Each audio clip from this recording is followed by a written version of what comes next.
Dance Your Heart on Fire podcast, episode number 7.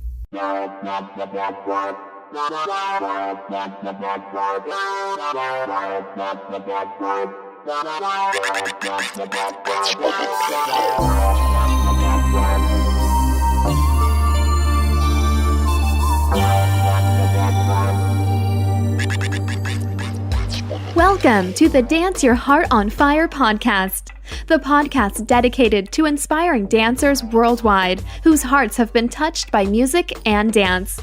The universal language of dance and music is spoken by many of us throughout the world. We want to motivate the dancer in you by sharing stories, insights, and ideas to enhance your journey. Join us now with your host, Charles Ogar. Welcome everyone. This is the Dance Your Heart on Fire podcast. And today our special guest is the one and only Ronie Saleh. I'm pretty sure if you are in the kizomba scene, you guys have probably seen many of his very creatively musical videos for his kizomba demos that he's put out there. I got a chance to meet him in person when I was at the Sweden Kizomba Festival, and we had a very nice time together. Really cool guy, really cool message.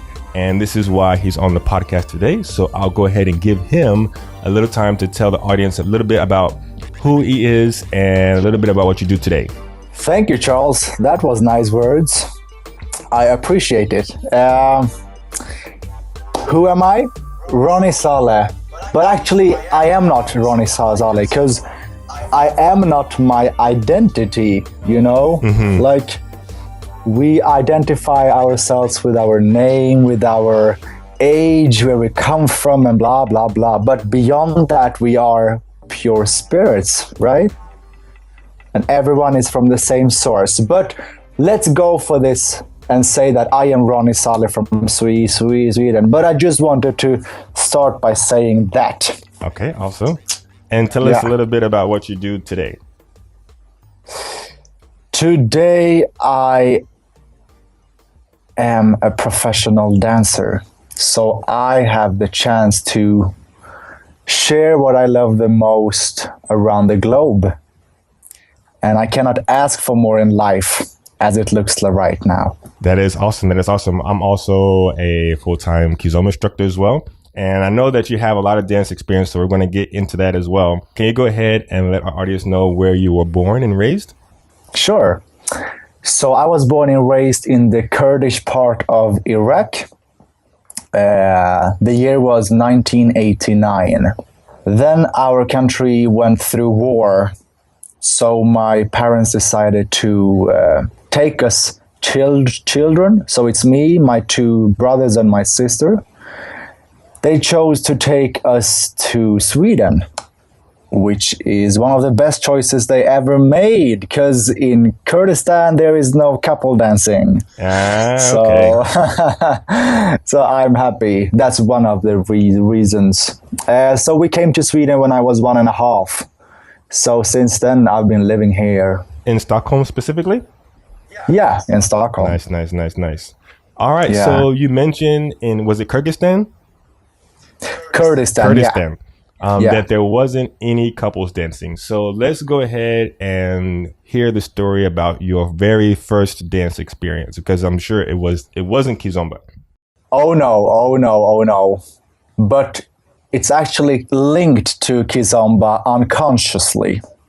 Okay. I know it sounds weird, but let's start from the beginning. So I've been dancing my entire life on my own. So my dad and mom has like recordings from me when I was 3-4, and I could stand in the living room and just stamp on the floor with my feet, like doom, doom, doom, doom. And they said, Ronnie, stop it, because you disturb your neighbors and stuff. They will come and knock on our doors. But I couldn't just stop like knocking on like beating on the floor. Yes, like doom, doom, doom, doom. So, and besides that, I've been like dancing whenever people put on songs. I've been just moving my body since I was a kid. And during my whole school year, unfortunately, I couldn't sit still that much. So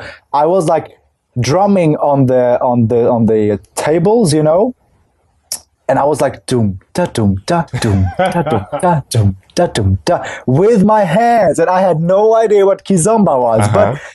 But actually, in the Kurdish folk dance, like we have this samba beat, you know, doom da doom da doom da doom da doom da doom da. So it comes from that, you know. To go back to your questions, my first dance experience, that I don't even have memories of my dance experience, but I have it on tape. But my first couple dance experience was actually when a professional couple came to our school when I was 10. And they said, we'll be here for a week and we'll show you Bug. Bug is a couples dance. Yeah, I remember that. Yeah. And in the end of this week, they had a competition for the whole school. And I came on the second place. So, but after that, I didn't dance couple dances before I became 18 or 19 when I went to my university town. Yeah. And what dances did you do in your university? I was by mistake introduced to Foxtrot. Okay.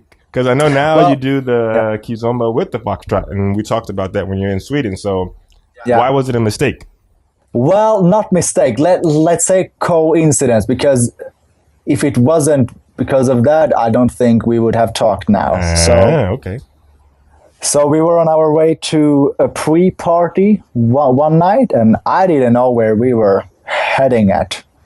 We're coming to a place where it's a live band playing. And this, when I'm watching the dance floor, is like couples dancing like forehead against forehead, like nose against nose. And my first thought was like, damn, such a beautiful way to take your partner here. You know, like you're married or you have a boyfriend or girlfriend. This is such a great, you know, instead of going out to a bar and drink beers and stuff. Then the live band changed song and the partner switches and they are as close as they were with the first partner as with the next one. And I'm like, wait a second. Were they not together? No. So this actually made me interested in what is this, you know, like how can they be so intimate with everyone? So I went for a course, and since then I'm stuck in connection. And Nice. That's awesome. So did you teach Foxtrot before you taught kizomba? Is that how you got introduced, or did you do any other ballroom type dancing? Well, it was actually quite at the same time, but I would say Foxtrot was the first, yeah. Okay. But not long before, you know. Okay. So a friend of mine said to me, Ronnie, there is a national competition, like not a national, but like the biggest Foxtrot event, which has a competition there as well. It's called Jack and Jill Advanced. So she said, you should actually compete there. I was like, you know, I don't want people to score my expression, you know. What about that, you know? Like, she said, but you know, you are a showman and you love to be in the center. You've been singing your whole life. You've been performing on stage with your own written songs. And can't you just see it as a funny thing? And I was like, you know what? Let's go for it. So I went there, I participated, it was crowded, it was many participants from the whole Sweden and Norway and, you know, this Scandinavian. And I won. Yeah. Yeah. What year was this? This was, could it be May 2014? Okay. So 2013 or 2014. Okay. Yeah. So 3 years ago, about 2.5, yeah. That's awesome. So you won the competition, and that's kind of interesting how you didn't want people to score your expression, but then you competed anyway and you ended up winning. How did you feel at that particular time?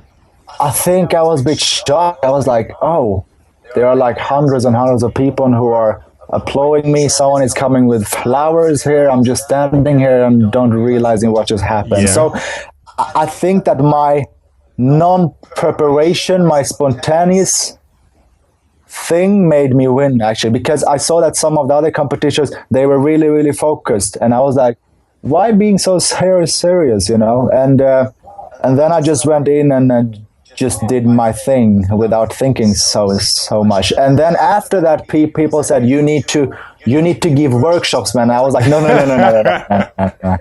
That's not my thing. That's not my thing. Because I've always been scared of talking to men, like in front of people. Why? Because I stutter. And I did it since I was a child, and I did it 10 times more when I was a child. And during the years, it has become better, but I'm still scared, you know, from time to time.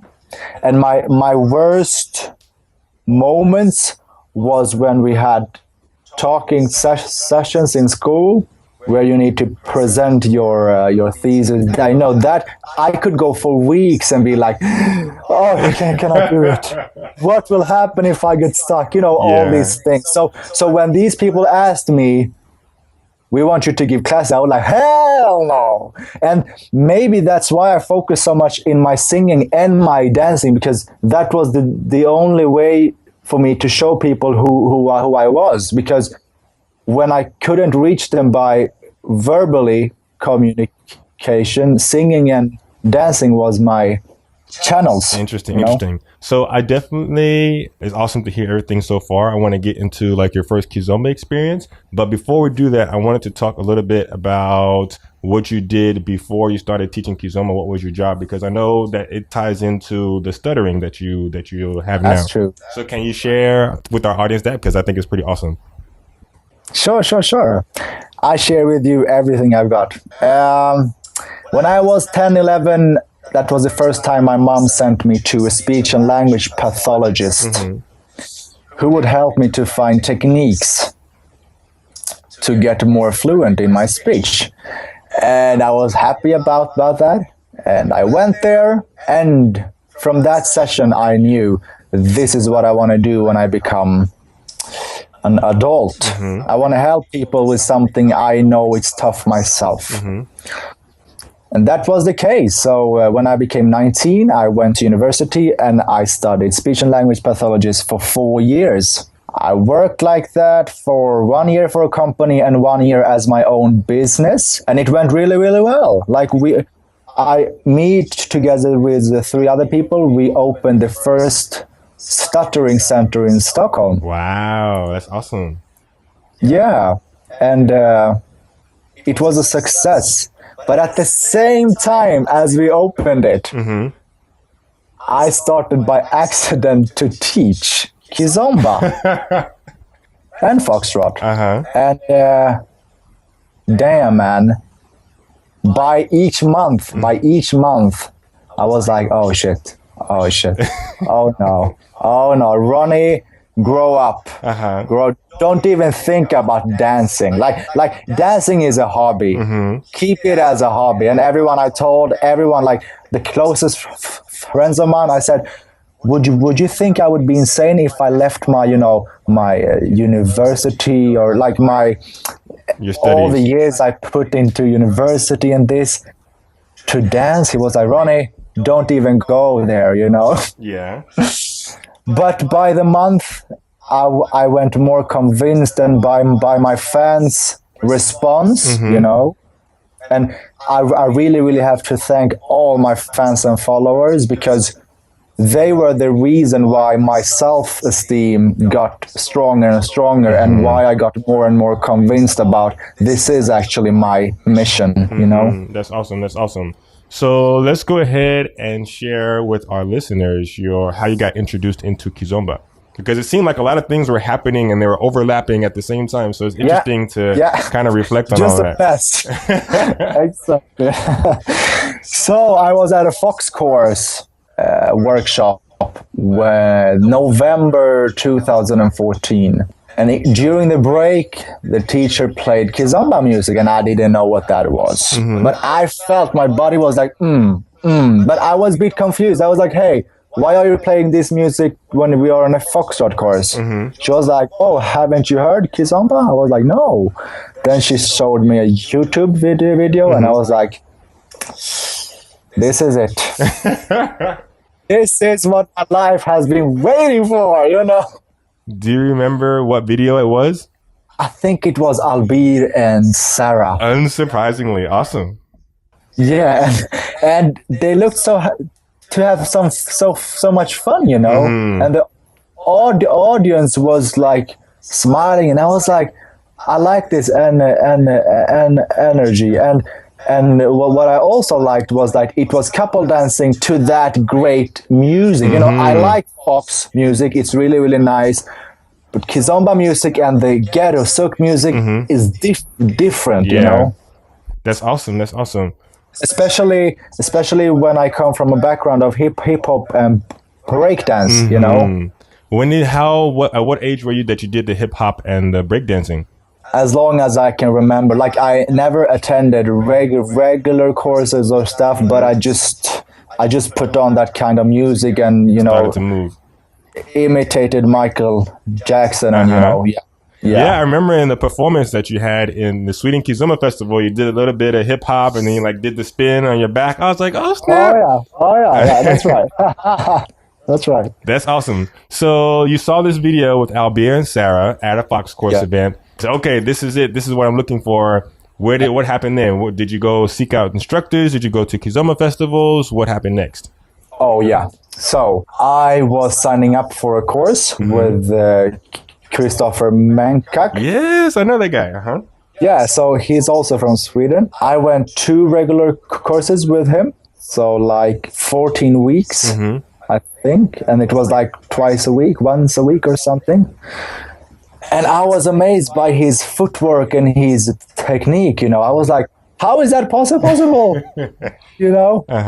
And I was so motivated and it took all my attention, you know, like I was there, and by each month in my work, you know, I was like focusing on the dancing more and more, and I lost my focus in my actual job, you know. But I went there, I learned a lot, but like from the very, very, very start, I promised myself, or I've always been like this, that whatever workshop I attend, I try not to focus too much on copying the teacher, you know. I was always trying to find, okay, now he taught us this, they taught us this. How can I find 5 different variations of what they taught us? That journey itself to find solutions, I mean, that was a journey itself, you know. For sure. No, my mind kind of works the same way. And when you talk to dancers who have a unique style, like I feel like their thought process is the same. They see one move and then they view it from a lot of different angles and they find a way to kind of make it their own, you know? Okay, cool. So before we get into how you started to mix Foxtrot into your kizomba, I would like to know, and I'm pretty sure our listeners would like to know, when did you make the decision to leave your job and your business and do kizomba full time? Because you're doing kizomba full time now, yes? Yeah. Since 1 year. Okay. So how was that decision? Because I know that's something you're also pretty passionate about, you know? Yeah. It was really tough to actually leave my patients, you know, like my clients. Because you build up, you know, you build up something with them, and you see them from one point where they cannot talk to anyone, to a few months after that, you hear them speak in front of their classmates. You know, like all of that was really, really emotional when I thought that I need to actually leave these people. But in the beginning, like people told me, like, Ronnie, I think it's best if you just try to do your work 70% and dancing 30% of the time. I tried for 2 weeks and I said, no, that is not going to work. So I went down to 50-50. It didn't work. I was like, okay, I think I am this personality type that needs to do one thing fully or nothing. Because when I dig into things, when I focus on things, I cannot have this many things at the same time. I need to do it fully. So I decided in May last year, like I decided this in December actually, December 2014, but in May 2015, that was the point where I said bye-bye, you know. That's awesome. So let's go ahead and talk about fusion, because I know that I've seen that you've mixed, and then even with the lesson that we did in Sweden, you talked about, I like to mix some of my Fox into my kizomba. And so I'm curious to know your thought process behind that. Was it something that you did kind of subconsciously without even thinking about it? Because it definitely sets you apart, you know? So I'm curious to know your thoughts on that. I think you're right. I've been thinking about that, and I think you are right. I never went in to try to add something. Like, for me, the music has always been the primer thing, you know? I've always thought, how can I embody the song? Yes.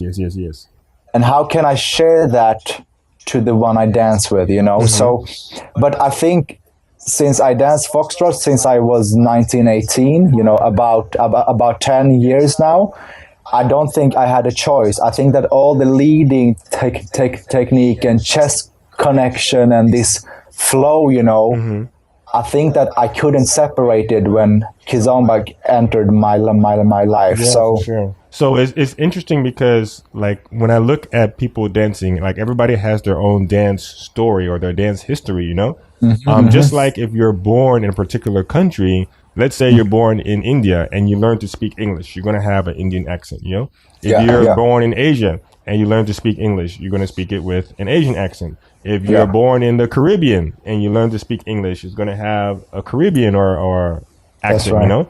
So it's like all of these people now, like with kizomba spreading and crossing more and more borders, and everybody's now dancing kizomba in a lot of different countries. I feel like everybody's bringing their own flavor into it because they've already been dancing before, you know? Like kizomba wasn't their very first dance, you know? So it's hard to isolate that because, I mean, when you're dancing, you're happy, you're in the moment, you feel the music, and you just move. You don't really think about, okay, now I have my Foxtrot hat on, and now I'm going to take off my Foxtrot hat and put on my kizomba, and then now I'm going to take off my kizomba hat and put on hip hop. It doesn't happen that way. It's just like you're in the moment, you just want to express yourself. That's how I feel sometimes, you know, when you see the people dancing and then also dancing yourself, that creativity is just addicting sometimes, you know? Yeah, and that is one of the main things I focus on in my workshops as well. Like I tell them, one of the things I do is that I tell them the top 3 biggest regrets of dying people. And one of these things is like, I wished I had the courage to express myself more.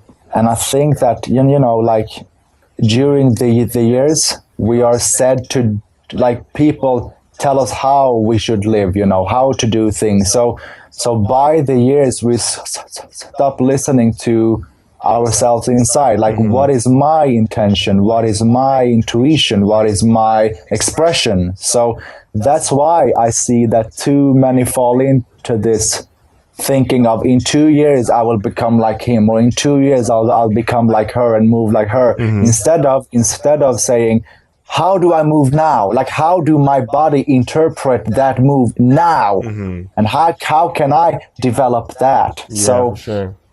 So expression is the key, you know? That's awesome.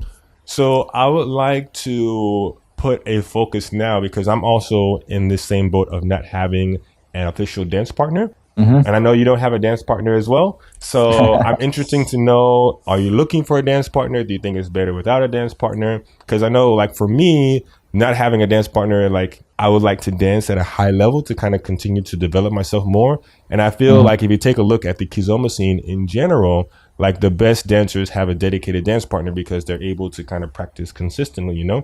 I know it's a little different being in Europe because you do have a lot higher level follows there versus here in the United States, but I'm curious to know your thoughts on that.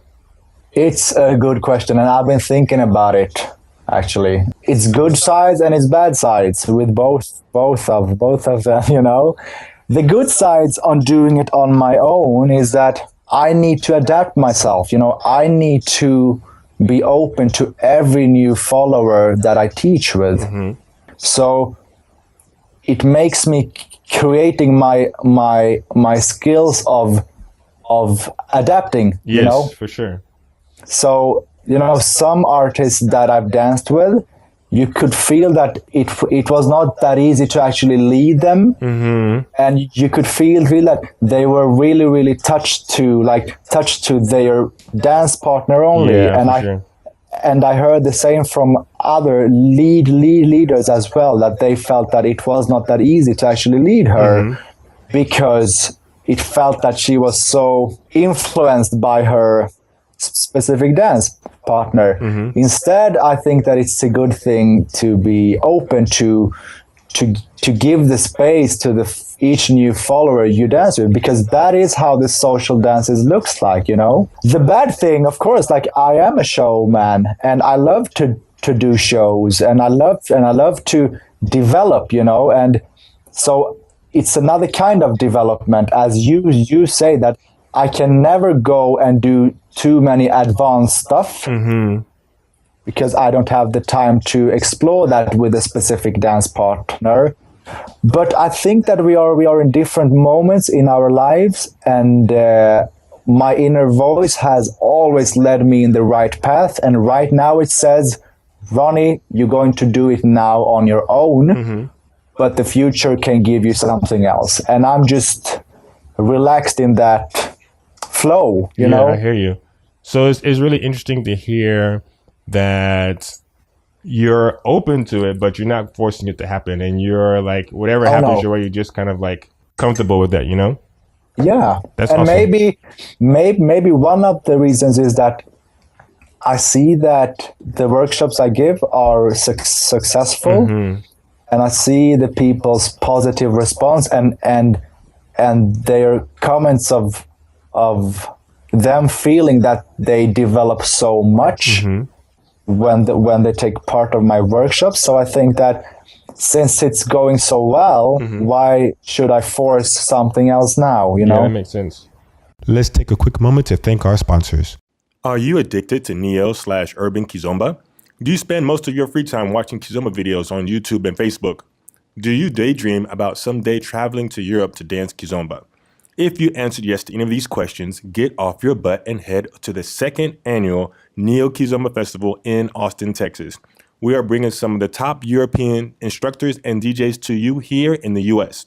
Lawrence and Adeline, Isabel and Felicien, Anna Labone, and DJ Snakes. This is all going down July 8th to the 10th in Austin, Texas.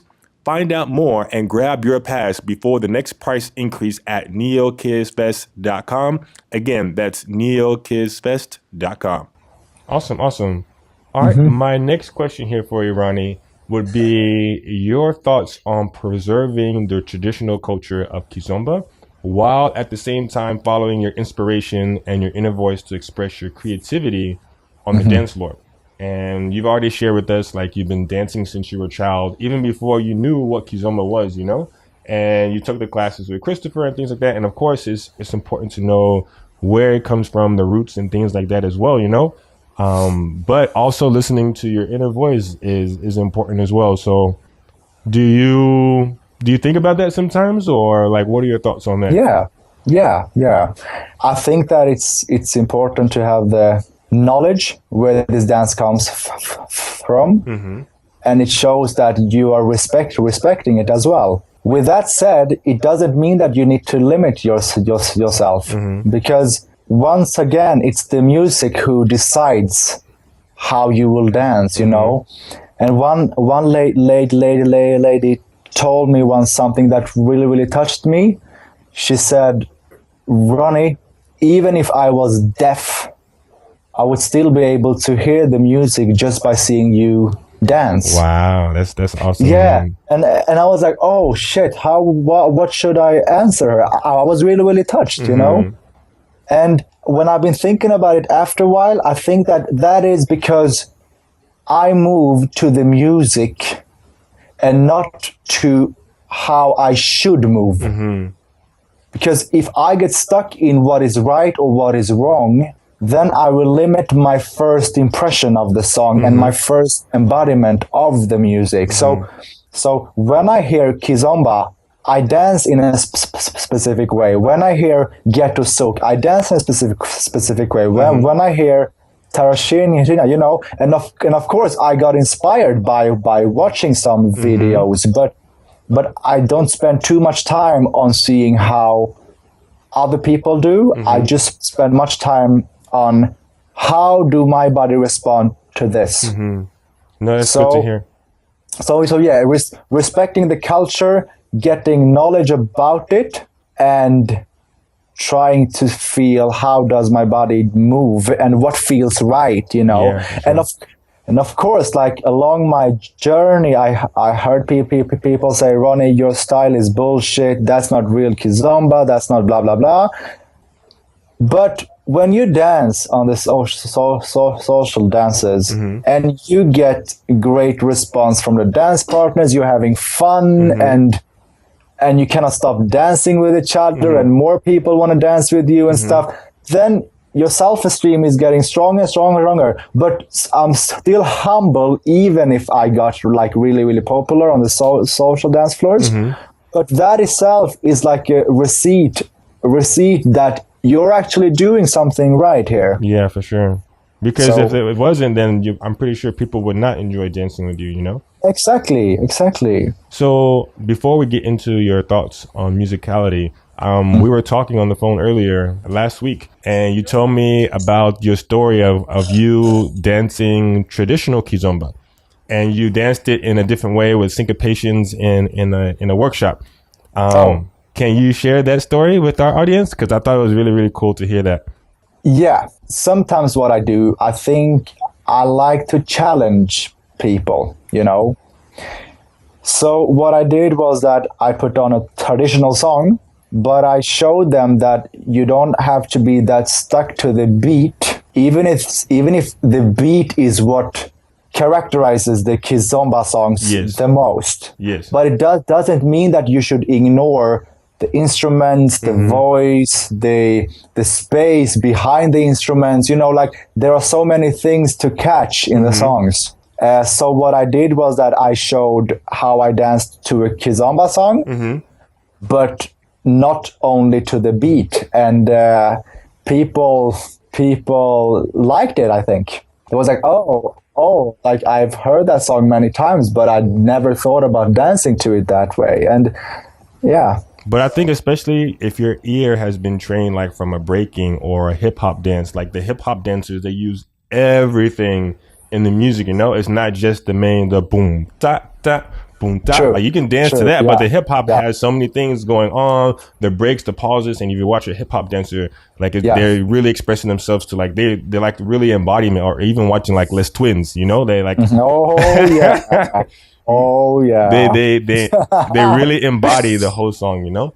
So with that being said, let's hear your thoughts on musicality. So I've been a singer-songwriter since I was 8. So I wrote songs and I performed on stage, and I thought that would be my future. I was like, I'm becoming a singer artist, you know, that is especially when I cannot talk so well, this singing, because when I sing, I don't stutter. That's awesome. So I thought that was my thing, you know. So by the years, you know, when you create songs, when you learn how to, you know, fill songs with different instruments, with different kind of voice tones, you know, all this stuff, you get an awareness about how you do songs and also how people do songs. Because when I needed more inspiration, I was listening to famous songs and I was analyzing why that song became so famous, and then I see like similar things to famous songs, and you know, I think that had helped me. But also that when I listen to a song, when I dance, the first thing I do, like I'm not dancing to that song mostly. I listen to the song and I try to see what does this song consist of. I try to break it apart, you know.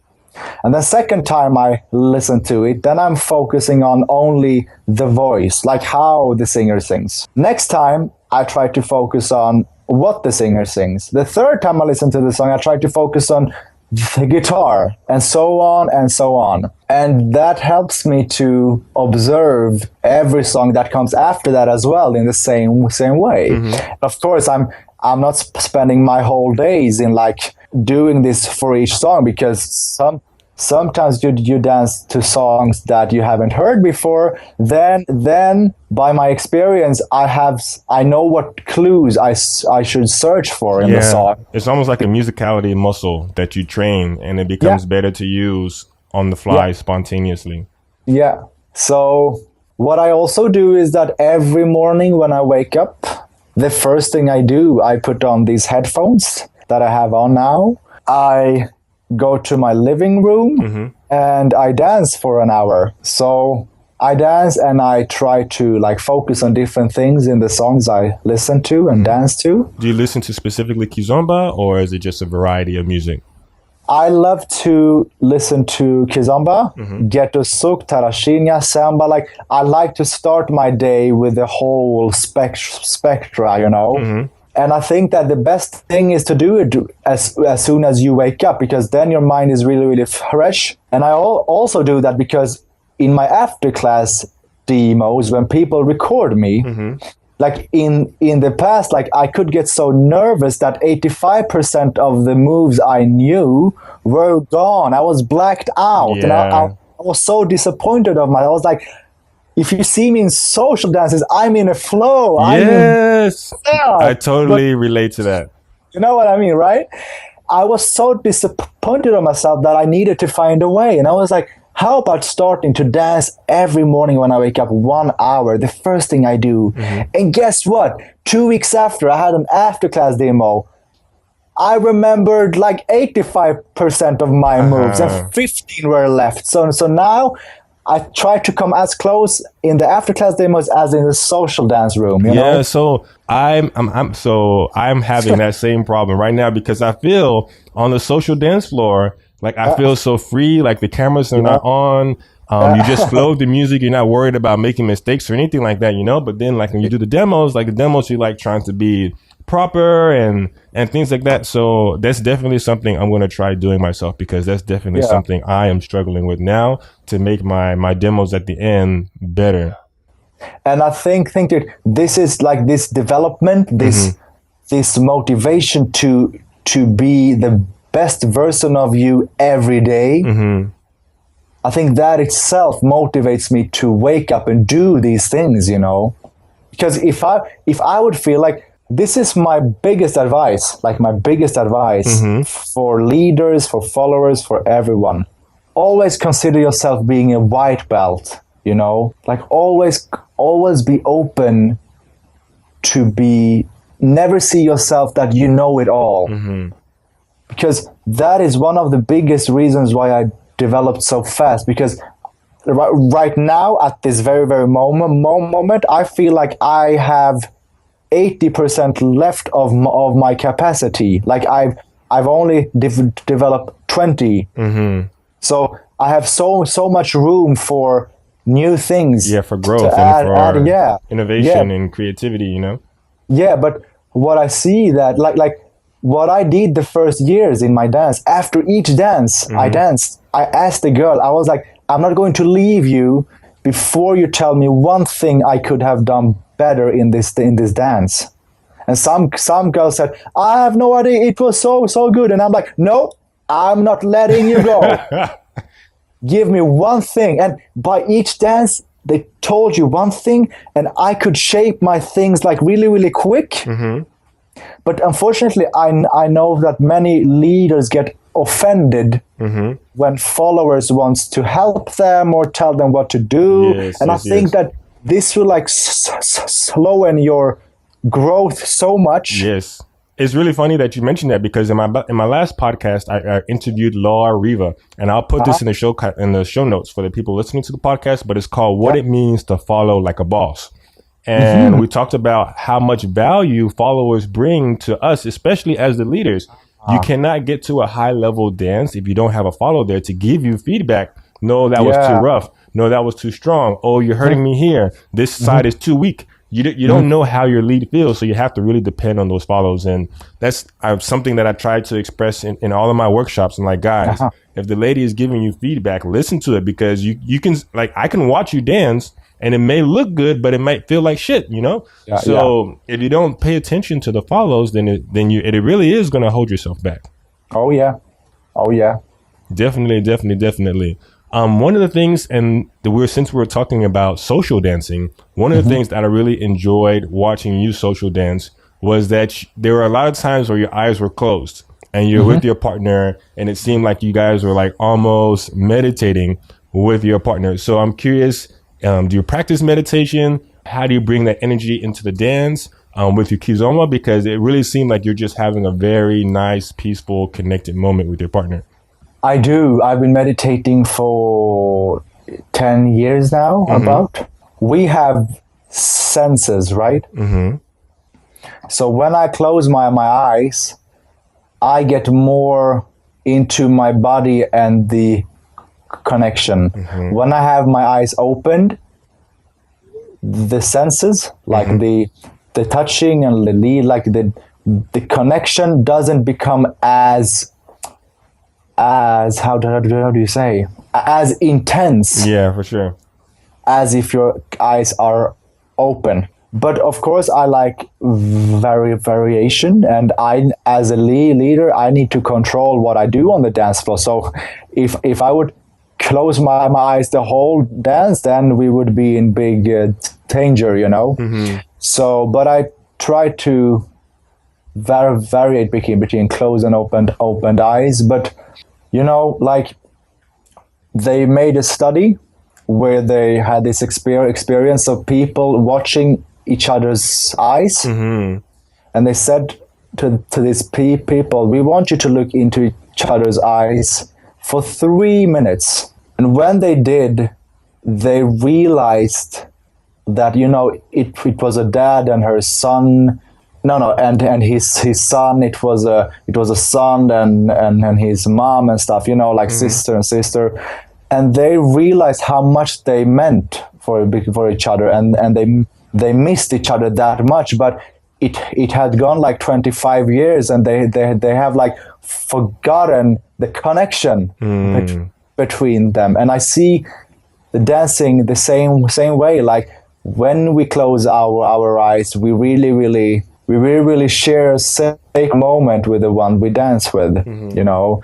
So yeah, meditation definitely helps me, because it makes me be in the moment more than thinking one step ahead. Like, oh, I should do this movement to surprise her, or I should, in my next 8, I will do this move. You know, like, musicality for me, it means presence. Why? Because if you're really good at musicality, it means that you will catch things moment by moment. You will know for each second what fits, if a quick fits, if a slow fits, if that fits. So that's why in my workshops, I focus on variations instead of sequences, because when you focus on variations, it gives you openings, and it gives you a bigger freedom to catch things in the song. Definitely. Moment by moment, you know? Yeah, that's one of the things that I do when I'm teaching. Call it the Neo-Kiz method, just because I had it to, when I first started to learn kizomba, and I liked, like, my Albir was my first private. So cool. Like his musicality really stood out to me, you know, and Felicien and Lawrence, and of course your videos as well. But it's like, if I want to teach variation, I have to kind of like break it down for students to start to see the little subtle things, you know, like sync or slowing down a saida on the first position or the third position or the fourth position, so they can kind of break it down that way, you know. But the variations is definitely something. I mean, if you guys listening have taken my workshops before, I always try, it's like, this is just this. If I do teach a sequence, I say, this is just a suggestion. Feel free to break it apart, look at the pattern like Lego blocks, you know, and try to kind of like create your own little connections and things like that. And that's how you start to develop your style on the dance floor, for sure, you know. And the thing is that I start every workshop by saying that, you know, Buddha, I am not religious myself, but I am more spiritual. Buddha said, never believe anything I say. Go and find the truth in your own experience. And I say the same. Never believe what I tell you in this workshop. Go and find out what works best for you. And I want you to challenge me as well. Yes. Like, Ronnie, was it really the way you said? No, that's a really good, and that's why, I mean, everybody grows together, With me starting to teach kizomba, I didn't have a lot of experience under my belt or anything like that, but I would say like teaching kizomba definitely helped me challenge myself to make sure that I was doing what I said I was doing and things like that. And the students definitely help you grow. I'm not sure if you heard of this quote, but it says, when one teaches, two learn, And that's definitely something that has stood out to me through my years teaching kizomba. Yeah. All right, Ronnie. Well, this has been an awesome podcast, an awesome experience. I really appreciate you taking the time out. Thank you for inviting me. No, for sure. And it's awesome. I think the people are going to take a lot of value out of this. So for the last question, I would like you to give any more advice or tips to the people to say goodbye, and also let people how they can find out more about you. YOLO. You only live once, people. Actually, you don't. Your spirit will just go into another body or form. So you are immortal. But for this human body experience, don't take yourself too serious. Sometimes when I go to social dances, I see that people are there. It looks like they will kill someone, like they look really focused, really serious on a mission. Instead, try to relax, try to remind yourself that, I've been working like 8 to 10 hours this day. I come to the social dance to be mindful and to have fun and to share life with people, It doesn't mean you need to laugh the whole social dance, but just relax, and things will flow fine. Yeah, for sure. How will you know more about me? Ronie Saleh, you can search me on YouTube. Ronie Saleh is my Facebook profile. Become a follower and like my Facebook page, Ronie Saleh. Yes, and I'll be sure to get the links. So I put it on the show notes so people can go to neokizomba.com and they'll see this show and they'll have all the links there so they can find you there. Yeah, and remember, like, when you get inspired by teachers, don't get stuck in how they move. Learn it, and then as quick as you can, embody it in your unique way. Because no one will move like you. Remember that. That's awesome to hear, brother. Thanks. All right. Thank you so much for taking your time. I hope you guys enjoy the podcast, listeners. We'll see you guys next week. Bye-bye. Bye. Thank you for checking out the Dance Your Heart on Fire podcast today. Be sure to check out neokizomba.com for links to everything that we chatted about today, as well as some awesome free resources to enhance your kizomba journey.